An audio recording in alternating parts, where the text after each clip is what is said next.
Yeah. See if there we go. Okay. So, first of all, just thought we'd do a bit of a timeline in terms of how we've structured it to date so far. So it's been quite a long process, and at times probably a little bit frustrating for all involved due to the time it's taken. And you'll start to see as we go through the time, we've probably built a lot of momentum over the last few months as well. So at the start of the local pilot, we decided as a locality that we'd pick a couple of different areas with different types of communities and different makeup of community organisations, just to see how that would happen. And we also took the conscious decision that both the council and Action together would be joint leads for the local delivery pilot, because we felt that the traditional approach that we've taken previously wasn't necessarily changing any behaviours, and therefore we really wanted Action together as the VCSE to be able to lead on some of that community element of it and bring their expertise into it. So we then commissioned through the early drawdown Action together to develop a community engagement proposal. And then we also then recruited local organisations to design this, co-design it alongside Laura from Action Together, who's the strategic lead. We then, once as a steering group, we'd looked at that and we were happy with it and we've approved it all together. We then commissioned some of the local organisations in Glodick who had those connections, and they weren't engaging with your traditional physically active people. They were really engaging with those non-active people. So we commissioned them a small amount of money each to be able to do some of that community engagement on our behalf. I really understand the barriers to participation, looking at the whole of the community. You know, community safety came out quite top in terms of some of the barriers to participation. And we got a real mix of organisations involved in that. We can touch on some of them later. Ghazali were quite key to some of it, Ghazali Trust, so a lot of you will have heard around Majid, and he was quite instrumental in pulling together some of those key organisations. And then from that, we then, so the report was written, and then we set up a community steering group, which I'm going to hand over to Claire now to touch on the next few months. Yeah, so the steering group came about. So we kept together the members that had been involved in the original engagement. So Majid was responsible for sort of pulling together the results in the engagement, and we kept them together to look at what had come out, what some of the key themes that had come out of the engagement, and really starting to look at what we felt was the best way forward within the local community. And again, this is quite a timely process. You know, we had meetings and, you know, we weren't always getting to the nitty gritty of what we needed to do. But one of the things that was identified by those community members around the table was that they needed some more support, really, in terms of their capacity. You know, a lot of them were either doing it as volunteers or, you know, it was sort of secondary to their day job, really. So one of the things that came out with that was that we put a proposal forward to the main Oldham steering group that we wanted to employ somebody to lead on the engagement stuff, which would sort of release Laura into Welsh, who just did not have the time to commit to it. And also to look at sort of development officer to support some of that, so to help some of these groups around funding applications, not just for the LP, but wider funding applications as well, because that was one of the things they said. They just felt that they were continuously looking for funding and they didn't always have the time. You know, we got good relationships with them, and we'd send them information on, might be satellite club funding or TFGM, and they would just say, we just don't have the time to do this. So that was one of the key things, really, was looking at putting in place some extra capacity to really help support those community groups and organisations in the community, and to act as a link, I guess, into other services and support. So really, that was probably the key thing between sort of May and March. We started to look at, one of the discussions was, and this was sort of Laura's baby, around ideas factories.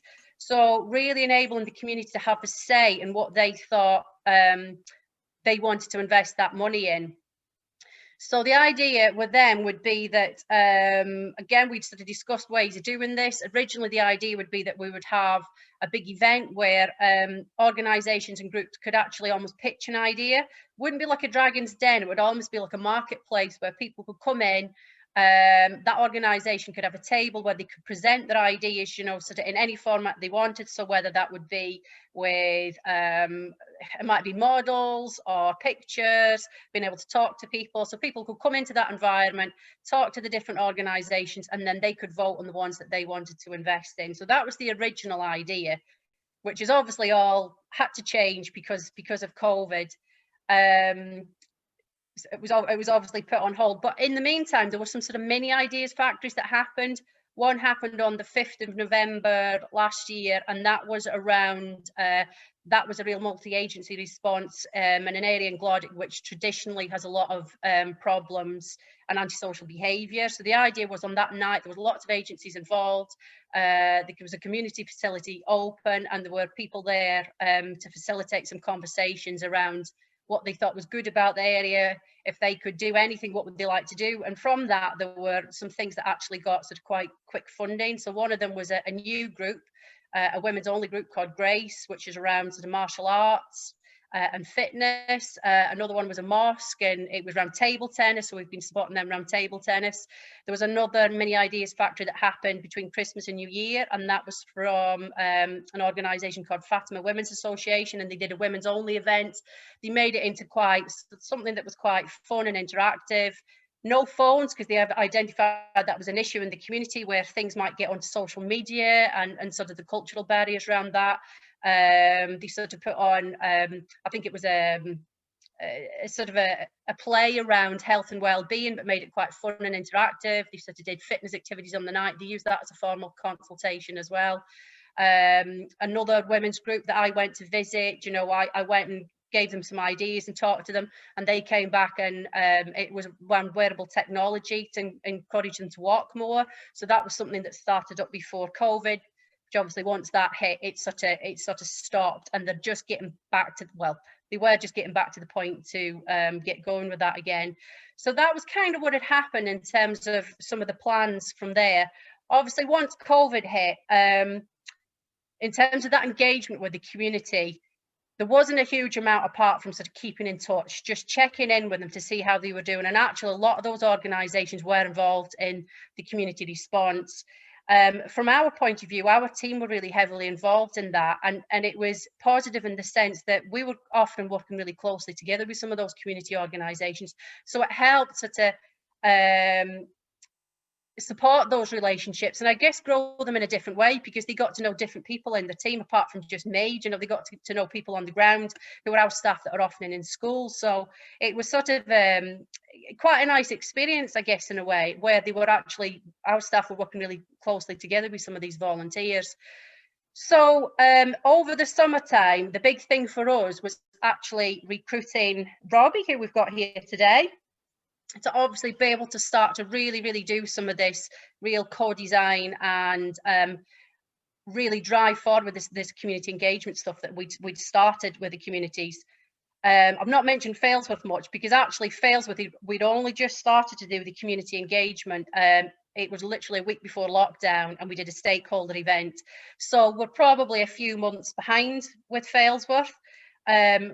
But it's not to say, in terms of the approach that we're taking at this point in time, we're kind of looking at a similar type of approach in terms of sort of this ideas factory and having a regular sort of stakeholder meeting with community groups in Failsworth. And so that's kind of where we're up to. I'm going to hand over to Robbie now, that's going to take over from 2020. Is that okay, Robbie? It is indeed, Claire. Thanks very much. Yeah, and I'm going to try and talk for as little time as possible, because we want to hear from some of the community members, community partners who've been able to come along today, and from all of you guys about how community engagement's gone in your areas. So I won't take up too much time, but in kind of where we are now, Anna, could you click on to the next slide? It was quite an interesting experience for me coming in September. Obviously, like, COVID had been raging for however many months by then, but as had a lot of the activity in Oldham, and with GM moving all over the city. So I kind of described it the other day, chatting to Lizzie. It's like arriving halfway through a party and everyone's playing a game that you don't know the rules of. It looked fun, but I couldn't quite work out what was going on. So we've kind of cemented some of that stuff down together with our community partners' help and with Claire and Anna's help and others in Oldham, and have two areas that we're doing something similar in, but they're actually going in different directions.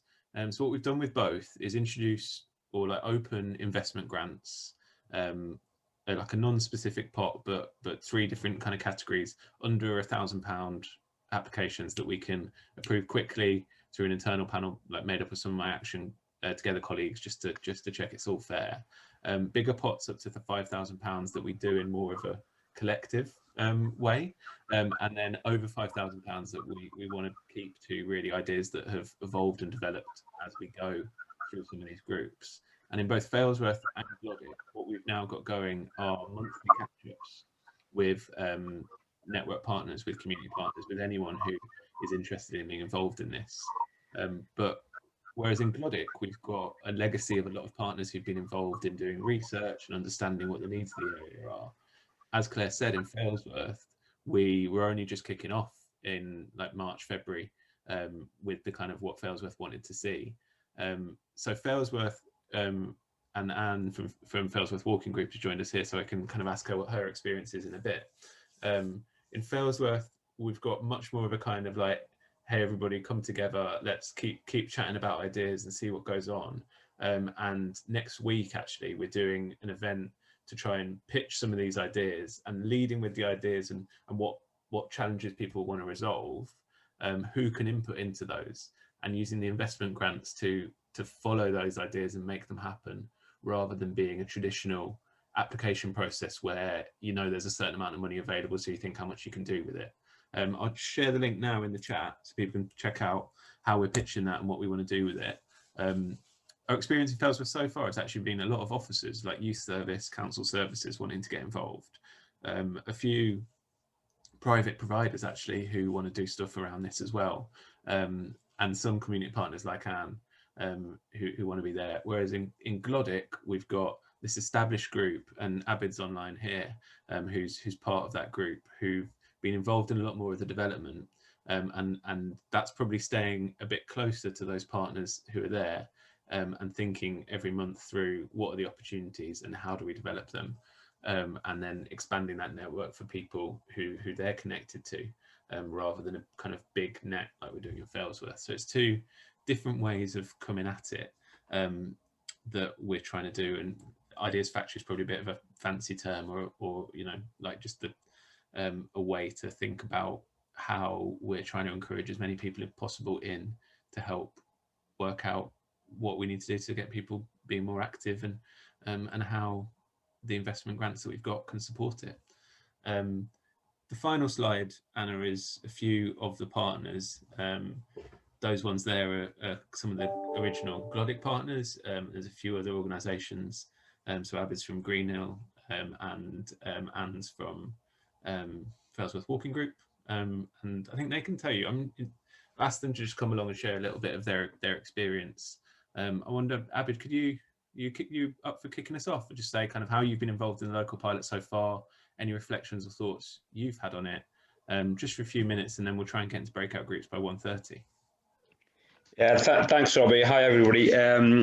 Yeah, from our point of view, Oldham Greenhill organisation, we work closely in Glodick and a few other areas, and we were invited along, come on talk about this project and with other organisations, and we kind of know each other, everybody in the area, so that we're not individuals. We're trying to work together within the areas, and everybody knows what they're doing, and it's one part of funding, but we're not trying to always go for one part. Everybody has got their own activities, so we don't trying to step on each other's toes. Because our work's in predominantly North 75 area, but with physical activities, trying to get a lot of young people, because we have community rooms, we have a football 5-a-side pitch and community hall where we can try and do physical activities, but also so not predominantly just sports, so we can get young people. So one of the ideas we have over Christmas is getting inactive young people who not being physically engaged, and that's one of my remit will be to speak to the schools and see what young people they can send towards us. And for me, also speaking to some of the parents, some of the members we have already. And for example, I'll give you where parents got a child coming over and they said, "Oh, can you got more than a 1 day where my child can come in because he's putting weight on, he's not doing anything, he's in front of computers."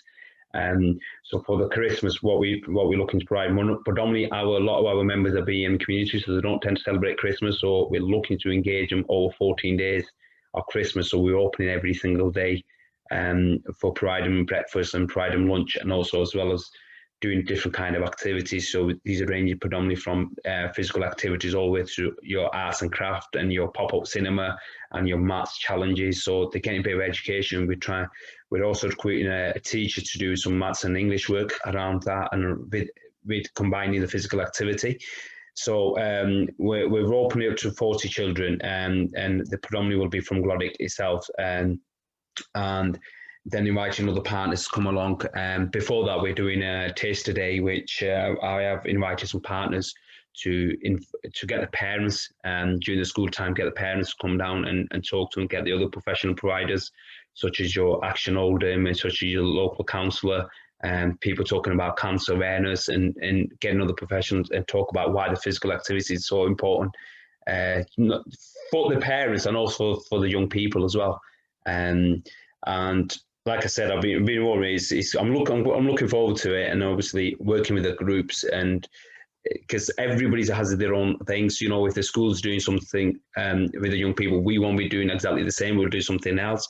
So they have only got so much capacity within their venue, and they can do it. So if they need any help, vice versa, we'll go to them. We feed into, and we also have a park. A lot of our adults tend to walk in Alexandra Park in the mornings, and in the afternoon. One of the things we want to do is set up a physical activity within the centre, predominantly with our Muslim communities. Ladies will do it separate, and we've got like a shutters, we've got one-way exits, so they'll come in, they do stuff, and they'll go out. Before the lockdown, we had quite a lot going on, so unfortunately now with the lockdown, everything changes now, and so we're just waiting for Thursday's result. That's where we are, really. Abid, have you got any particular thoughts about how the local pilot is going about engaging with different communities? I think the way you guys done it, the way the obviously Action Oldham and Claire, I think it's been a good approach, and by engaging with all the groups within the area, I think that's the most important thing, because everybody's involved then, and we know the bigger area, but everybody's involved and everybody's ticking off the same sheet, and they kind of want to do things and make it, improvement within Glodick. And I think the approach has been fantastic, rather than just tapping into different individual organisation, chatting to them, but as a group where we have the meetings on a weekly basis. I think that's been a positive point, and I think people have taken that on board, and they have. I mean, I've been speaking to a couple of other groups. They have appreciated the way it has been done, which is good, and which we never had before in an actual Glodick area, because we used to get organisation come on to live it, and then we don't hear anything. Obviously, the money going to local organisations, as long as they're doing what they're doing, then local community can challenge them organisations, and then they can work on it, which is good in a way, because that's starting from younger generation all the way to older generations. So it's the face in the community. Brilliant. Yeah, I sort of feel like some of it might have been a bit chaotic for community members, but that's part of the fun, I think, of this approach. And I'm wondering whether you could share a bit of how it's felt from Failsworth, and how your group's been involved in the pilot, or what the pilot's meant to you.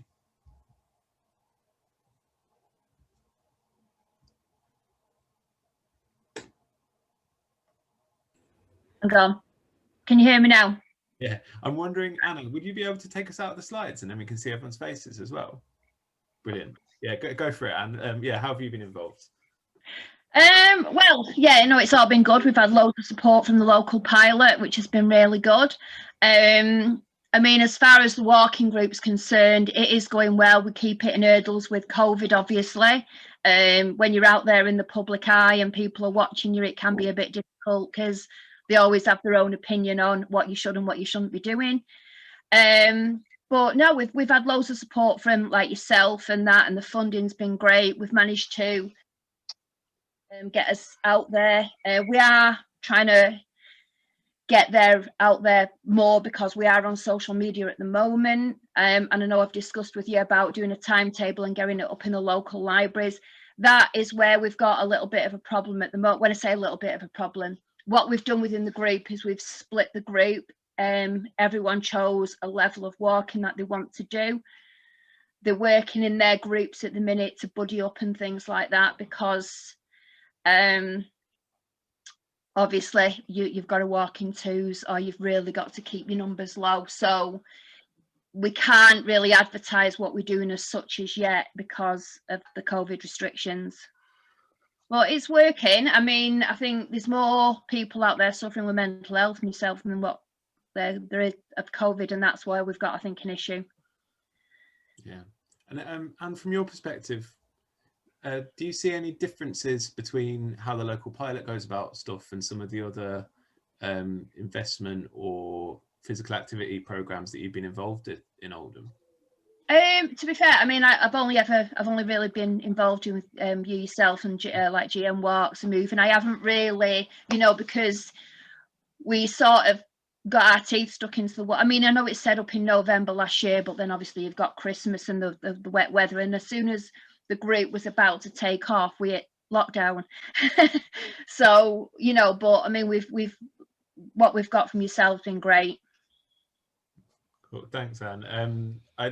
I think Amjad from Ghazali has also been able to join. So I wonder, Andrew, whether you'd just be able to add anything. We gave a little overview of, I don't know what time you arrived, we gave a little overview of some of the early engagement as well, which I know Ghazali were heavily involved in. Whether you've got any thoughts to share on how that went about, or how it's been to engage the local pilot as a community partner.